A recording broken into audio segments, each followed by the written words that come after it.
Why, hello friends, Jen Foxbart here. By now you're probably wondering, how do I contribute less to climate change and also save money? It's a win-win, look at that. Well, there are actually many ways to reduce the amount of electrical energy that we consume. And the other thing that I would say too is depending on what state you're in, you might actually be using a decent amount of renewable energy. So in Washington, we have a lot of hydroelectric power. That can cause some other issues, but we'll leave that for another topic. And nuclear power plants are also renewable energy. We still got to figure out what to do with the radioactive waste, so that's kind of a problem. But if we can figure out fusion, which has no radioactive byproducts, that would be rad. So anyway, depending on where you live, the source of your electrical energy might be different. And so it's really worth doing a little bit of research to figure out what provides the electrical energy in your home. Because if you, like me, have mostly hydro, you're like, woo, whatever, it's fine. Although in general, it is good to be more energy efficient. And there are lots of ways to do that. So let's go through the list one by one. The first is to really figure out what things are sucking power even when you're not using them. So things like computers, laptops, televisions, stereo systems, and VCRs, they actually suck energy, as much power as almost when they're on. So for example, my laptop, I said I was using it for about 12 hours a day, but it's actually more realistic if I put 24 hours here because I leave my laptop plugged in and turned on. And so to save energy with those types of devices, when you're not using them, if you plug them into a power strip, you can just turn the power strip off when you leave the house or when you go to sleep. Probably don't need your laptop on when you're in bed. So that is one way to reduce the amount of electrical energy that you consume. And there's really no change in lifestyle that you need to make and not really much energy investment except maybe go purchase a couple of power strips and you're good to go. And you will save money on your electric bill. So, win-win. The next thing that you can do is improve the energy efficiency of your home. It might seem trivial, but heating and cooling is one of the biggest energy usage categories in our homes.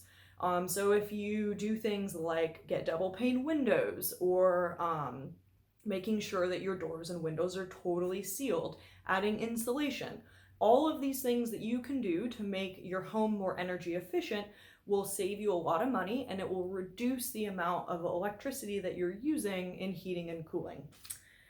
You can also lower your heating costs by insulating your water heater, insulating the pipes, lowering the thermostat to 110 degrees Fahrenheit. Still hot enough for you to have a nice hot shower, but it'll save you a bunch of money and use less energy. Yay!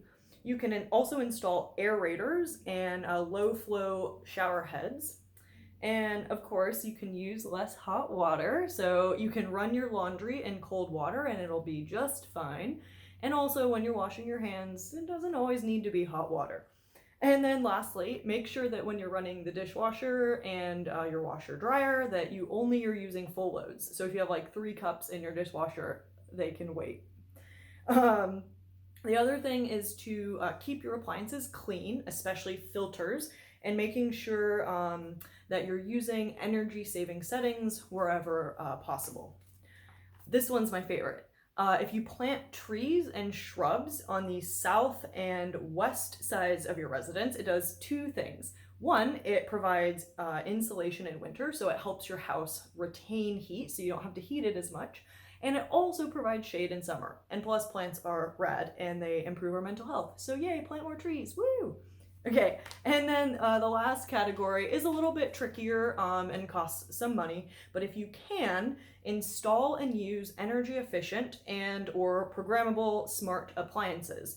So that would include things like light bulbs. And light bulbs, actually, you can get a lot of different varieties, and the CFL and LED varieties use a lot less energy than other types of light bulbs.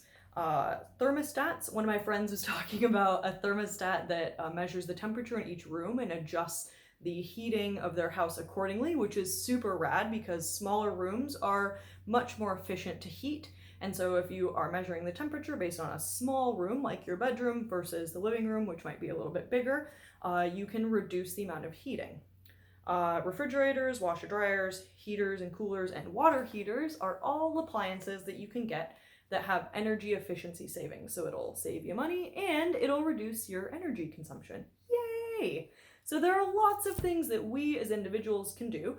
And of course, it's always important to remember that our homes, our residences, are only one source of electrical energy consumption. We can also apply these practices to the places where we work, which would be commercial buildings as well as industry buildings, and of course in the transportation sector as well. Cool. Please let me know if you have any questions on how to reduce the amount of electrical energy you consume, or any other related topics. Thanks very much for watching, and together we will build a better system. Yeah, all right.